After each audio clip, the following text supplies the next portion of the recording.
Hi, I'm Tiffany Hayes. I'm a graduate for massage therapy, and today I'm going to show you how to give a Swedish massage.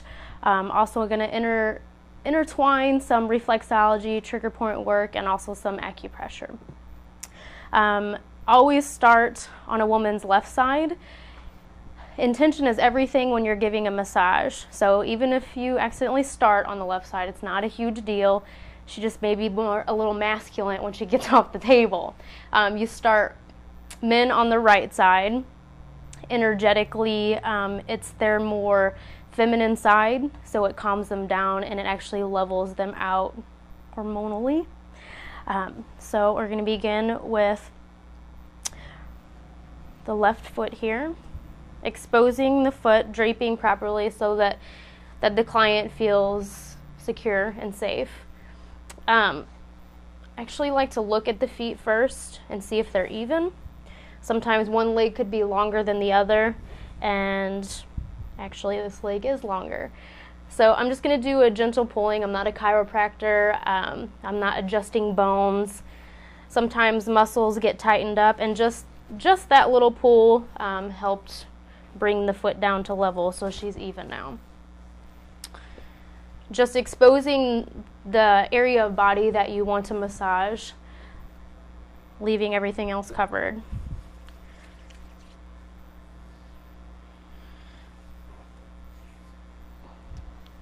So I'm just beginning to warm up the tissue.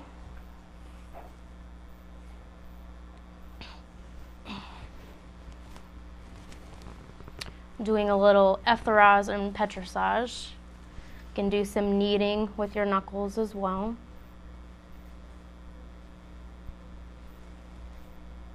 And usually for each body part, you usually do about 5 minutes. You do foot for 5, leg for 5, foot for 5, leg for 5, then arms, and then back, and then you turn over.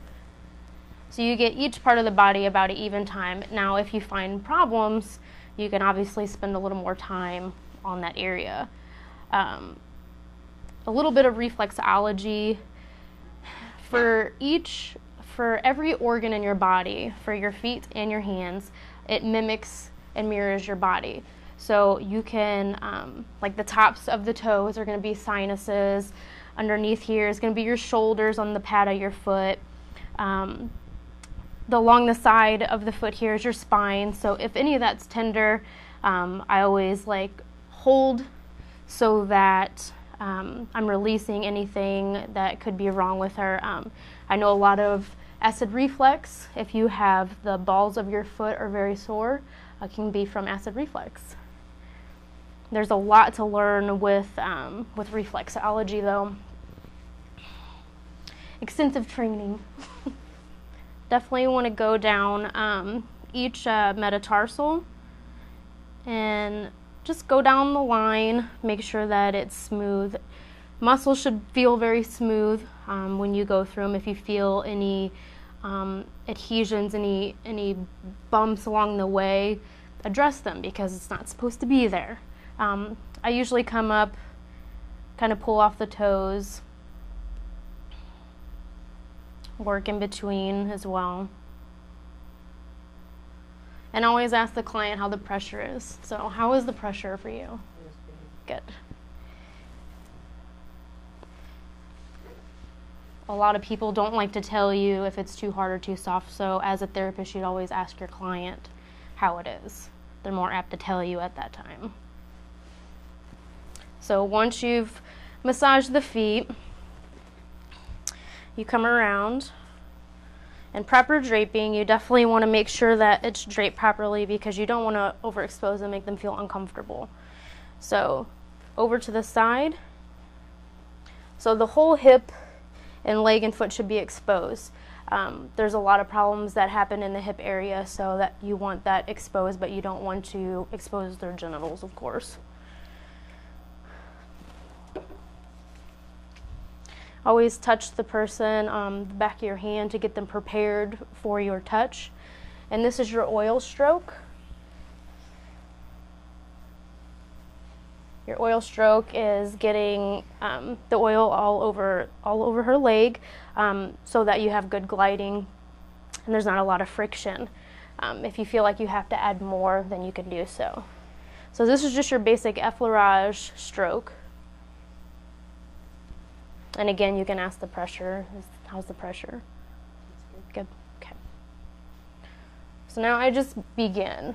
Usually you can do 3 effleurage strokes and then 2 petrissage, which I'll show you. And always come off the foot. Try to never break the touch of the client. It's more relaxing. And you want to go slow. You don't want brisk movement unless you're obviously giving a massage to an athlete. You know, if you're wanting them to relax and, you know, de-stress, definitely slower strokes is going to do that.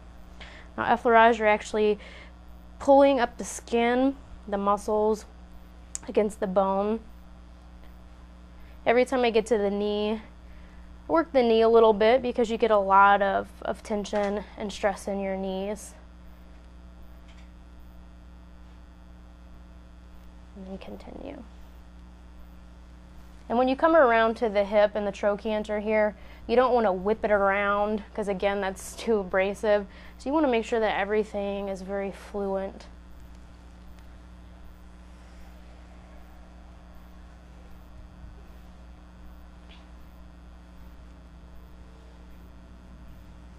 And if there's any soreness, you can do stretching at this time. I like to do a lot of my stretching once they are face down, prone. So that's that. Then you cover the leg back. Then you go to the other side and do the same there. And even as far as etiquette goes to massaging, really only speak when spoken to. If they want to ask you questions, answer their questions. But typically don't talk about yourself. Nobody wants to hear about you or anything you got going on. I have a question. Yeah. You said that there's, on a woman, you start on the left side, Mm-hmm. and a man, you start on the Because right that's her masculine side. So it balances you energetically. In school, never really specified why that is. It just is. But it balances you out. So if if your intentions are just to relax, it's going to do just that. But if you go into it kind of freaked out that you're going to make them all jacked up, then you are. But I always try to do it exactly. And I always remember it by guys always think they're right. So you always start on the guy's right side.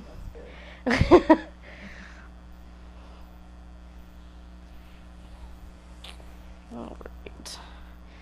And then as far as the arm goes, I start on the same side that I started on. So you go back to... So you do your oil stroke. And I like to start with the hand first, just warming up the tissue. A lot of people have carpal tunnel problems. I usually try to loosen that up. And sometimes the client likes to help you, so just pulling and kind of shaking makes them relax. Because I always want to hold their hand out for you. I'm trying not to. It's okay. You would be the first. Stretching the palm feels really good because your natural movement here is to kind of close it. So it's nice. It's a nice feeling to have it stretched. And you can interlace your fingers and stretch that way. Or you can do it this way. There's a few ways you can do it.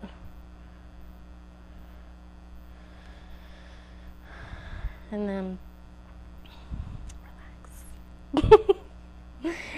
relax. You always want to push the blood to the heart. So even with the fingers, each finger, I'm going to the heart. I'm doing compressions and then running along the metacarpals.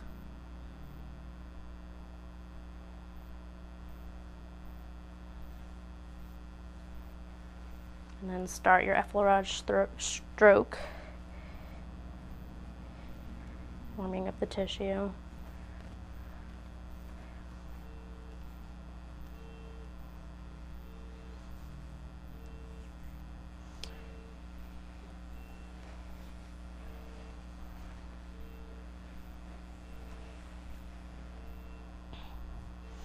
And then I like to even massage the inside of the arm as well.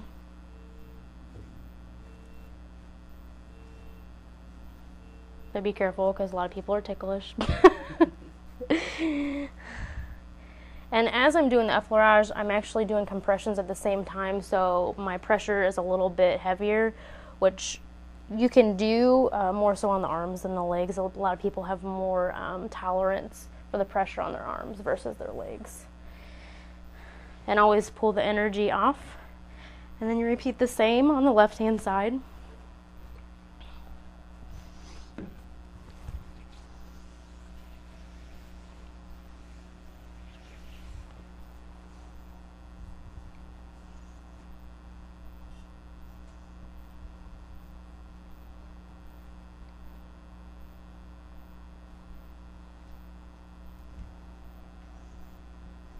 And they always try to handle your fingers too. I know. I just did that. It's a habit.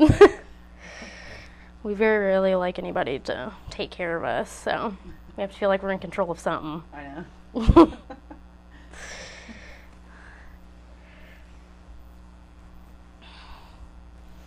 And at this time, like, gliding my fingers through the muscles, I'm feeling for any knots or adhesions in the muscles. And if I did, I would work on them, which hers feel pretty smooth, so.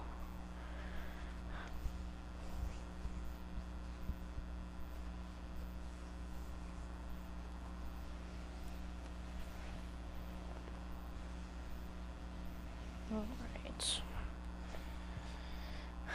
So then I work next. I should always ask in the beginning if there's any areas that you feel like you need extra work on or anything that's been bothering you. A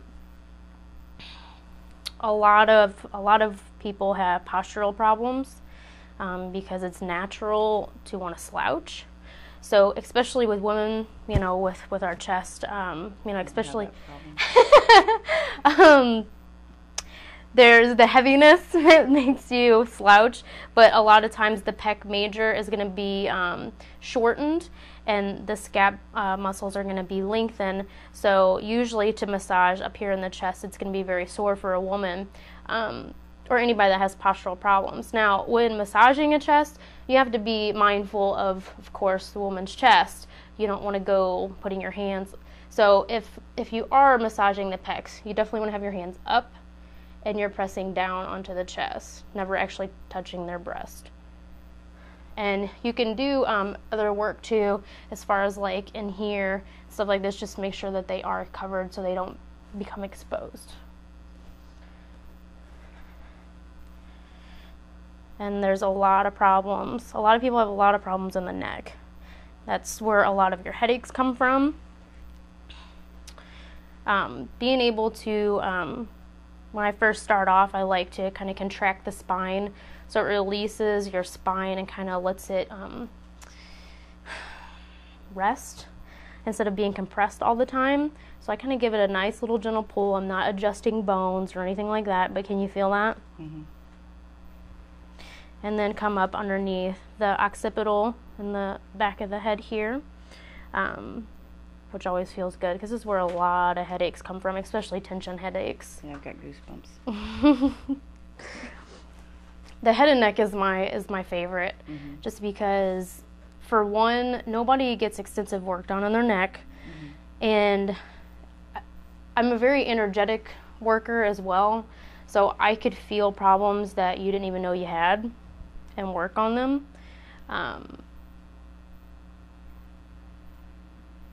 A lot of whiplash, you know, like people that have, well, I've worked on a lot of people with whiplash, is what I meant to say. You know, all these muscles tighten in the neck, and, you know, your range of motion is limited. You know, your sleep, all of that can be compromised. and then to come up here on the occipital bone here. And plus, nobody really touches that part of your head, so it's nice. Mm-hmm. And usually, if I can get underneath there, I can usually even pull back from underneath her back and pull up straight underneath her neck to her head, which is a very nice stroke. And just continue like that. Using the energy helps too. So anytime there's any problems with neck, I hold their head in my hand to support them, and I'll actually strip through any SEM in their neck here and palpate to see if there's any adhesions, and if there is, then I work on those. Always listen to your body though when you're doing body work. As a therapist, your body will tell you when it's done working on a specific body part. I actually worked on some lady's neck for an hour and a half, and I wasn't feeling so good, but my body kept telling me to stop, and I wanted to fix her. You can't fix everybody in one session. So overall, you want to address any issues that they have as best as you can. At least get them to leave without feeling the pain that they did when they came in, and relax them. You do that, you're golden, and they're going to return to you every time. I'm going to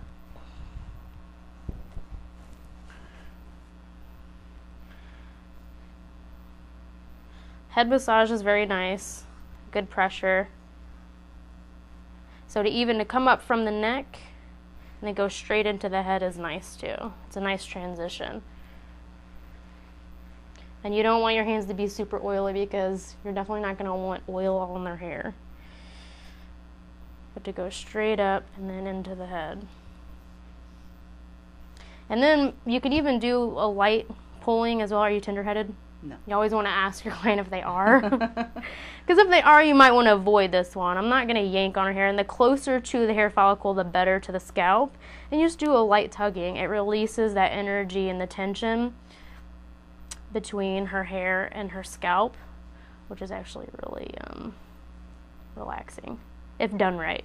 You don't want to pull any baby hairs. Yeah. Because then you'll be like screaming at the therapist. So usually that whole bit, using the foot, leg, hand, arm, the neck, and shoulders, usually is about 30 minutes. And once that happens, then I actually have them to turn over. So once you get them flipped over, turned over, they're going to be prone. Facing up is supine for therapist terms. Don't ever use those terms with a client, because they have no idea what you're saying to them. So it's face down, face up with them. Again, you're going to want to start on her left side. If you don't have bolsters, you can use blankets, towels to roll up underneath their ankles. They feel better supported with their ankles elevated. So again, you start with the oiling stroke. And definitely, don't be afraid to go up a little bit on the leg to pull. Just massaging the foot feels good, but to kind of get this whole area, it opens it up energetically. So warming up the tissue.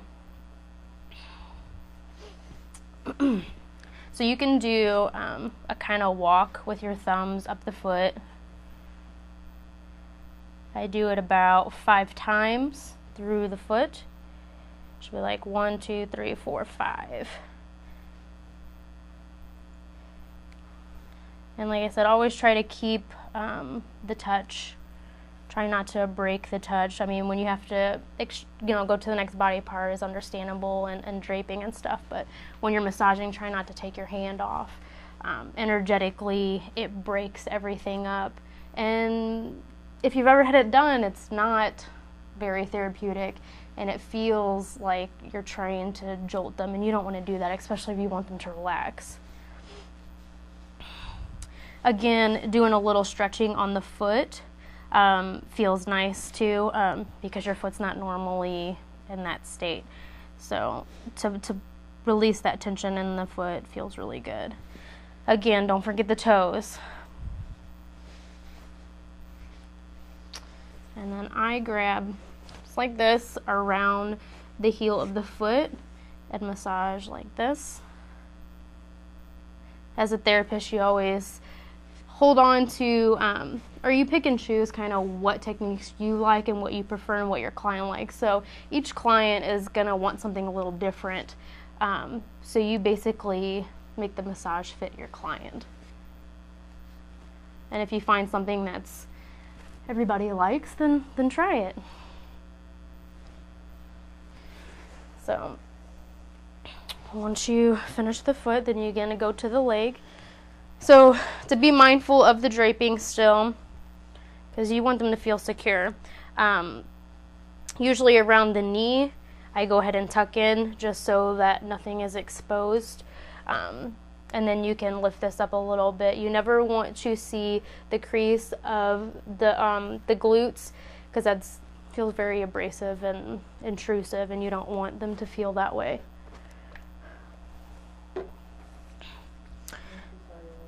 Huh? So your oil stroke, nobody's paying attention to that. No.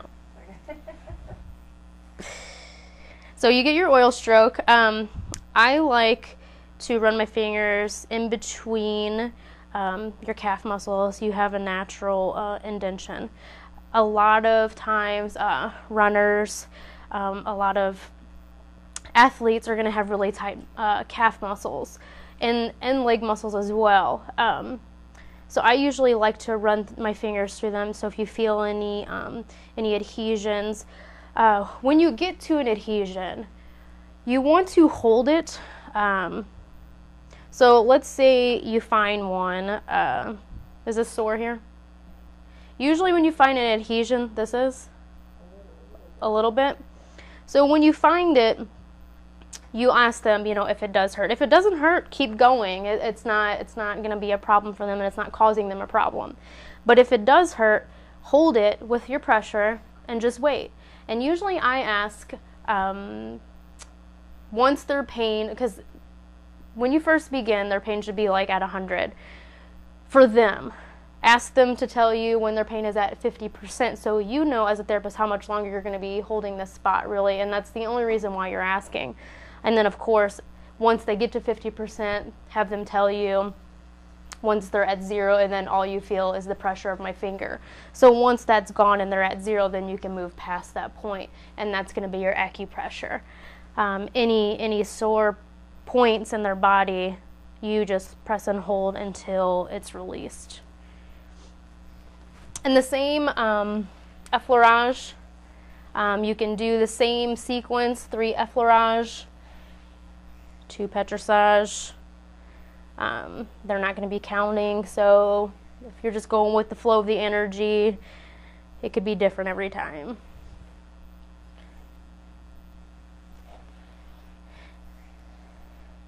Now, for me as a therapist, I do not massage the glutes when they're exposed. That just feels really abrasive to the client. So after I'm finished with the leg, especially if they have troubles with low back pain, 9 times out of 10 it's going to be because the glutes are really tight. So cover it up completely. I start with the back of my hand to let them know that that's where I'm going to be, so they're prepared for my touch.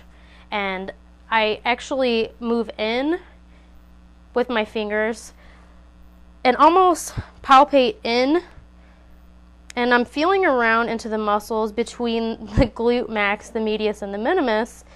Do you have low back pain? Yeah? Was that sore in there? No, actually it tickled for a second. It's a funny fact, tickling is a low form of pain. It's weird, but it's true. So I feel around in there, especially if they have any sciatic pain. If it's tender, I'll press and hold that as well. And then I knead in circles to loosen the glute. And then I pick the muscle up and go side to side. And this releases the glute so that it relaxes and takes the tension off the low back. And then you would do that on both sides, of course. Now, if you have any heating packs or anything like that, you can ask at this time if they wanted it. And be sure when you're undraping their back to not go past their underwear line, or you don't want their crack showing. And I always start at the head for my oil stroke. So again, getting them prepared for my touch. And always be mindful of your posture. As a therapist, you want to be use your body mechanics. Otherwise, you can really hurt yourself and your back. Regular massage for a therapist is very important as well. The better you take care of yourself, the longer you're going to be able to take care of everybody else. So, just warming up the tissue. I like to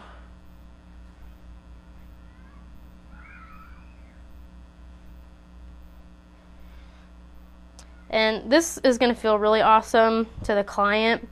You're actually feeling if there's any adhesions down the long of the spine. So you want to run your fingers down both sides, and you want to go slow enough that you can feel if there's going to be any adhesions, but fast enough that it's still going to be therapeutic.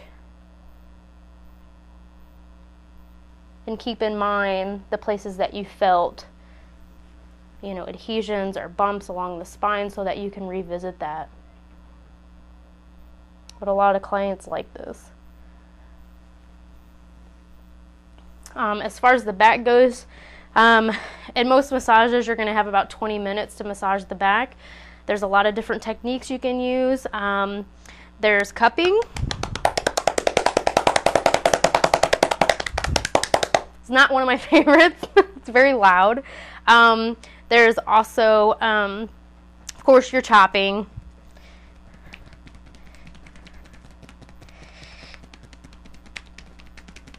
A lot of people like this. Again, it's not necessarily my favorite, but as a therapist, like I said, you're gonna make it fit to your client's needs. Now, also your basic effleurage and petrissage is gonna be utilized, but I do a lot of a little bit of neuromuscular too. So if there are any places in the back, doing trigger point work can be really helpful too, which is the difference between acupressure and trigger point work is trigger point work, if I'm on a spot that's sore to her, you do your client, if it refers, like if I'm on her neck and it refers down to her back, this is the cause of her neck pain. So if you're ever on a trigger point, she's like, oh my God, I can feel that shooting down to my back or my arm or wherever it's shooting down to, you do not want to let go of this. Because after you have activated a trigger point, you're going to cause more pain than what she did before she came in if you get off that spot before it has completely diminished. So you want to hold it just like the acupressure until she does not feel any radiating pain anywhere else. When she feels no pain in the spot that you're touching, because sometimes it'll radiate, it'll disappear, it'll come back, and it'll go back and forth. Just hold it and be patient until it is completely gone. Then you can move on to the next part of the body. So that's your basic difference between acupressure and a trigger point. Trigger point's going to refer. So I like using elbows. Elbows are good for releasing the tension from your hands, giving your hands a break, getting into more deeper spot if you need to. Also using your forearms still feels great, but it gives your hands a rest as well. And even doing something like this and still never taking that touch, never breaking that touch from your client, because you want to keep that continuous. doing a little petrissage. Also, skin rolling always feels good too. Lifting the skin as you roll down breaks up any adhesions. And usually the client likes the way it feels because it's very different. So you can kind of switch it up. 20 minutes is quite a bit of time. If you feel like you're doing the same thing over and over again, you can always come back to the neck, work in here and then go to the head again. I usually finish with a head massage just because it's the last thing that they're going to remember. So even if for some reason you're a really bad therapist, if you finish with a really good head massage, that's what they're going to remember. So once you get to the head, you definitely want to cover them back up because there's no need for their back to be exposed anymore. But I'll do some kneading. And then for me, as an ending, you definitely want to leave them with something. And we've basically shut off all of their muscles, so they're going to be super relaxed. So for me, I like to go around the body and kind of give a light little rock. It's kind of waking them up, letting them know that you're almost finished. So it's not, I'm touching her with about kind of a light pressure, but I'm more rocking her. And then of course when you get to the glutes, more to the side, you don't want to touch her glutes. And then once I go around the whole body, I even kind of go down the spine a little bit, do some pressure here, and do last strokes on the back, and then come off the head energetically. And then I usually tell them that they can take their time getting up because they may be dizzy, and then you go wait for them. Usually, if you didn't talk too much and you made them feel better than they did when they came in, you're probably going to have a return client. And that's really all I have for you today. So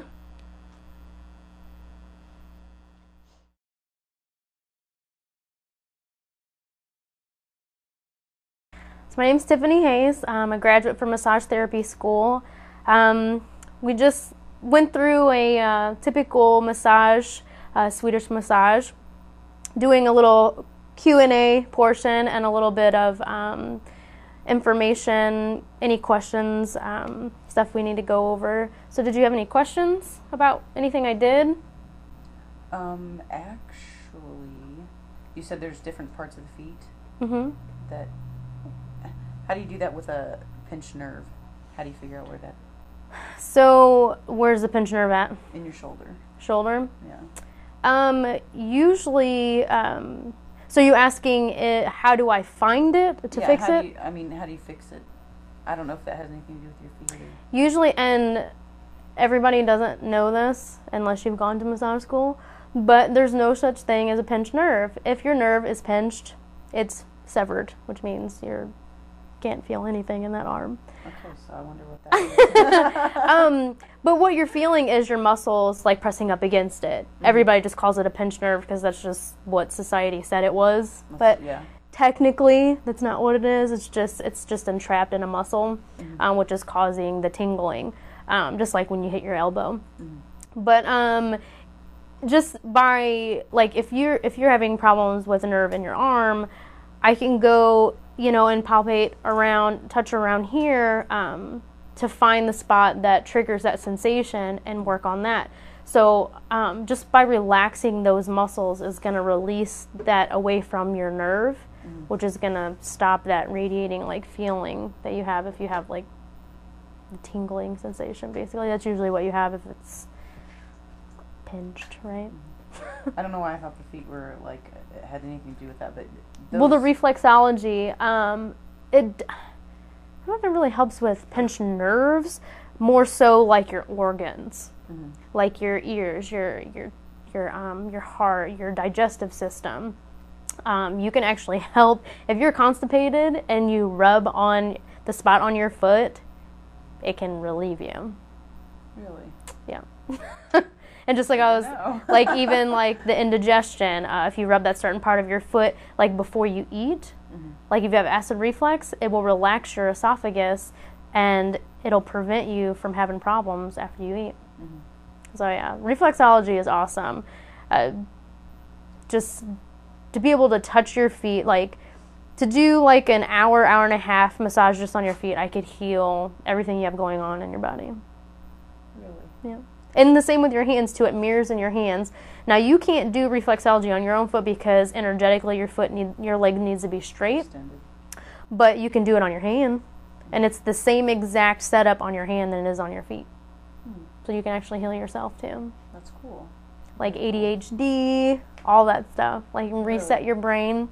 There's this technique, if you finger walk down along the side of your nail, it actually resets your brain and it calms you down. Really? So instead of putting kids on medication, you can just have them sit there and do that until they calm down, and then they're good. Same with adults, though. You can heal a lot with massage. I'm not a believer in medicine. If that's what you do to try to heal yourself, that's fine. But as a therapist, I definitely want to try to make my client feel so good in every aspect, internally, outside, whatever, that they don't want to take medicine because I've healed them, Just, I believe with herbs and Eastern medicine and massage that you can heal somebody without medications. But that's just my personal belief. No, it's a good belief. It's a great belief. What I was also going to say too, dressing in for a massage, you definitely want to be covered as a female, no booty shorts, no chest hanging out, because you don't want to give the wrong impression. Also, as a massage therapist, would like to be called massage therapist. No masseuses. Masseuses are the ones that give happy endings, for all of you that don't know. And any real LMT or massage therapist is not going to want to be called a masseuse. So everybody knows that. And onto that topic, anytime you're with a client, it could be male or female, because you don't know everybody's sexual orientation. Anytime you get a weird vibe or they say something inappropriate, you can address that, and you don't have to be rude about it. You can address it, and if they try to persist again, then you just say, I'm finished with this massage. You can go ahead and get dressed and collect your money and leave. Also, when giving the massage, you're releasing the feel-good hormones. So it is not abnormal for a man to get an erection. Obviously, you can't tell as much with a woman if she gets excited from the massage. But if they turn over and they have an erection, as long as he doesn't say anything, you don't say anything, you just continue with the massage and pretend like you don't see it. Now, if he rolls over and he wants you to touch it, then that's a whole nother issue. Obviously, don't want to do that. Then you're on the masseuse side of things. Right. But it is not abnormal for that to happen as a massage therapist. So just thought I would let you know that. Is there any other questions? So as a person that has never gotten a massage. Right. I was paranoid, actually, about getting a massage because I don't like people to touch me at all. Right. And so I was a little weirded out. But, no, I heard about you. And well, awesome. It was, I loved it. I'll be back. And that's a lot of America, either you have the ones that are scared of it because it's the unknown. You're being vulnerable, you're pretty much naked around somebody else. I mean, you're covered, but through a sheet, I mean, you're feeling very vulnerable with a stranger, and you're putting your trust in them. And you've never met them, hoping that they're going to be professional. Or you have the other percentage that has had massage that had a really bad one. And they think that every massage therapist is like that. I just would tell everybody, don't give up. And in this case too, even having a friend to be able to massage you to kind of get you kind of prepared so you know what it's going to be like, before you go into a professional setting, right. Is helpful also.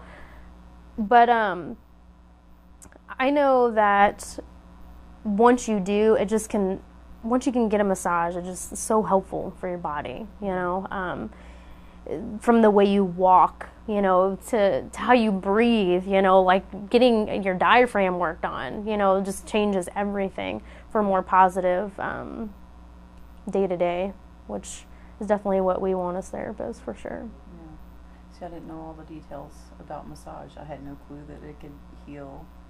I had no clue that my right leg was longer than my left leg.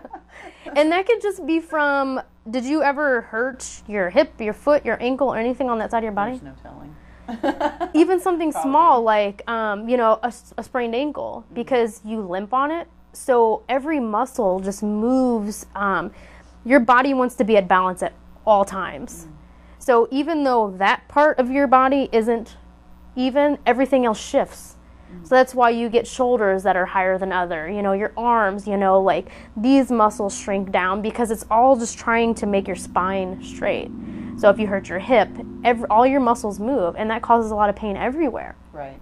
So going back to that spot, releasing those muscles and relaxing them is going to help, and just doing a little adjustment, like how I did. I barely, you know, pulled. We're not chiropractors. No adjustments. Just releasing that puts everything back in alignment. So now your muscles are going to try to move back to its normal state, because that was its normal state for the longest time. You know what I mean?